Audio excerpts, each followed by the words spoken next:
Hey guys, welcome back to Champion Competitor. Today we are going to start new lecture series, and I'm hoping that you have earlier watched all my lectures. The subject code and other details are written in the left hand side corner. The unit is chapter 2, imperialism and its effect. Okay. अब imperialism और उसके effect जब भी हमें पढ़ना है तो हमें सिर्फ इंडियन प्रोस्पेक्ट से उसके इंपीरियलिज्म के इफेक्ट को नहीं पढ़ना है, हमें ग्लोबल जो पर्सपेक्टिव है, एक इम्पैक्ट है, वो पढ़ना है। तो उसके लिए सिर्फ इंडियन इकोनॉमिकल क्रिटिक्स के जो व्यूज हैं सिर्फ उस पर कॉन्सेंट्रेट ना करते हुए जो वर्ल्ड के फॉरेनर जो इकोनॉमिकल क्रिटिक्स हैं उनके क्या व्यूज रहे हैं वो थोड़ा समझेंगे तो एक ब्रॉडर पर्सपेक्ट आपको मिलेगा। और अगर कोई ऐसा क्वेश्चन आता है इंपीरियलिज्म और इस इफेक्ट का जिसमें आप कुछ भी नहीं जानते हैं या आपको कुछ माइंड स्ट्राइक नहीं कर रहा है तो ये बेसिक चीज अगर आप वहां लिखाएंगे you will fetch marks. Okay, तो हम शुरुआत करते हैं हॉब्सन के व्यू से। डिफरेंट इकोनॉमिक क्रिटिक्स के बारे में आज देखेंगे, जैसे कि आपके लेनिन है, रोजा लग्जमबर्ग है, हेल्फर्डिंग है। हॉब्सन जो है उसमें सबसे इंपॉर्टेंट है। आपके हॉब्सन के बारे में थोड़ा बताना चाहूंगी। आपके ब्रिटेन के जो लेबर पार्टी थी उसके ये बहुत बड़े इंटेलेक्चुअल और एक एक्टिव मेंबर थे। हॉब्सन ने 1902 में एक बुक लिखी जिसका नाम था इंपीरियलिज्म, और उसके अंदर अपना थ्योरी ऑफ इंपीरियलिज्म दिया कि उनके अकॉर्डिंग इंपीरियलिज्म क्यों होता है और ऐसा क्या सिनारियो आता है कि कैपिटलिस्ट कंट्री को इंपीरियलिज्म की तरफ जाना पड़ता है। ठीक है, तो उनके जो बेसिक था कैपिटलिस्ट सिस्टम, उन्होंने कहा उस कैपिटलिस्ट सिस्टम की वजह से दैट रिजल्ट टू और दैट एंडेंजर्ड टू इंपीरियलिज्म और एक्सपेंशनिज्म। अब इन्होंने कहा कि कोई भी कैपिटलिस्ट कंट्री होती है उसमें दो तरीके के लोग रहते हैं। एक आपके कैपिटलिस्ट जो रिच लोग हैं, जो आपके ओनर्स हैं, वो है कैपिटलिस्ट, और दूसरे आपके लेबरर्स जो कि मीगर और पैल्ट्री वेजेस पर काम करते हैं, बहुत थोड़ी उनको वेजेस मिलती है। ठीक है, अब ये जो कैपिटलिस्ट हैं इनकी फैक्ट्रीज और इनकी इंडस्ट्रीज में जो भी प्रोड्यूस होता है, जो भी गुड्स प्रोड्यूस होती हैं वो मार्केट में जाती हैं सेल होने के लिए। लेकिन क्योंकि ये जो लेबर्स हैं इनकी इनकम इतनी कम है कि वो सारा प्रोडक्ट इनकी खुद की डोमेस्टिक मार्केट में, ठीक है, वो कंज्यूम नहीं हो पाता, जिसकी वजह से इनको अंडर कंजम्पशन देखना पड़ता है। ठीक है, तो पहला जो वर्ड इंपॉर्टेंट आता है वो है अंडर कंजम्पशन। दो वर्ड याद रखेंगे, पूरा इंपीरियलिज्म पता चल जाएगा कि क्यों होता है। पहला वर्ड है अंडर कंजम्पशन। अंडर कंजम्पशन यानी कि डोमेस्टिक मार्केट में जो गुड्स प्रोड्यूस हो रही है उनका कंजम्पशन नहीं हो तो पाता, इसलिए उसे कहते हैं अंडर कंजम्पशन। अब इन्होंने कहा हॉब्सन ने कि जब डोमेस्टिक मार्केट में कंजम्पशन नहीं हो पाता, ये कैपिटलिस्ट है, इनको प्रॉफिट चाहिए, इनका जो सामान है वो खराब हो जाएगा, इसलिए इनको कोई ना कोई मार्केट चाहिए जहां पर इनका सामान बिक सके।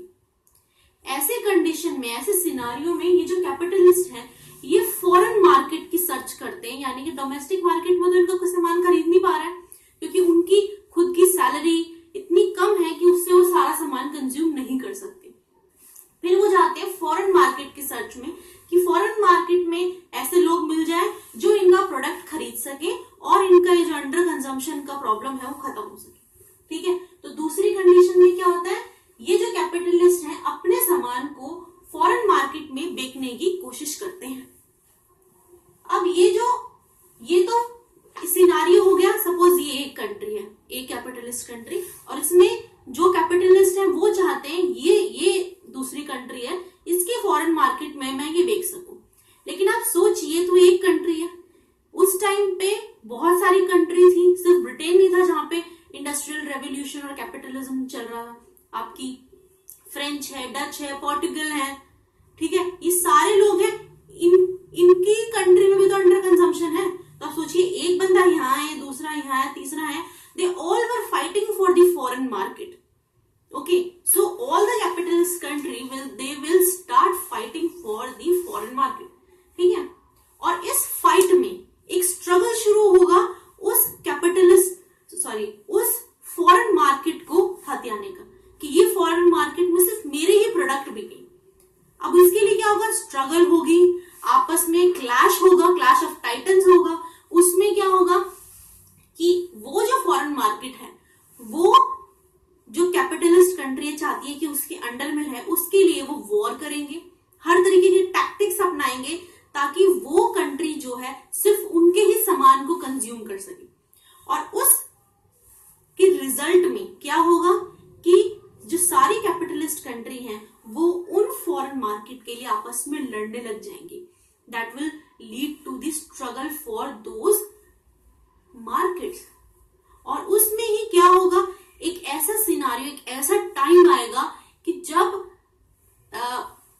वो जो कैपिटलिस्ट कंट्री है उस कंट्री को, उस फॉरेन कंट्री को पूरी तरीके से कैप्चर करना कोशिश करेंगे और इवेंचुअली उसे अपनी कॉलोनी बना देंगे। तो आप समझ रहे हैं किस तरीके से अंडर कंजम्पशन होने की वजह से एक कंट्री कॉलोनी बनी है। अब सोचिए कि अगर उसी कंट्री में सारी गुड्स का कंजम्पशन होता तो क्या वो फॉरेन मार्केट की तरफ जाते? ना वो फॉरेन मार्केट की तरफ जाते, ना उनको कॉलोनी जैसी कोई चीज बनाने की कोशिश करनी पड़े। तो यानी कि कैपिटलिस्ट जो सिस्टम है उसका रिजल्ट है इंपेरियलिज्म। अगर किसी कंट्री में कैपिटलिस्ट सिस्टम है, इसी वजह से वहां इंपेरियलिज्म भी शुरू होगा। फिर आप देखिए, लेट्स से कंट्री ए है, उसने बी कंट्री को अपनी कॉलोनी बना लिया और वहां पे फॉरेन मार्केट में वो अपना सामान बेचने लग गई। ठीक है, तो कुछ सामान उसकी कंट्री में बिक रहा है, कुछ सामान उसका फॉरेन मार्केट में बिक रहा है, प्रॉफिट जनरेट हो जाएगा। लेकिन क्योंकि वो उसे कॉलोनी बना लेगा तो वहां पर वो एक ऐसी पॉलिसीज जनरेट करेगा कि इवेंचुअली उस कॉलोनी का भी डिग्रेडेशन शुरू हो जाएगा। समझ रहे हैं बात? उस कॉलोनी का डिग्रेडेशन शुरू होने की वजह से अब क्या होगा कि वापस से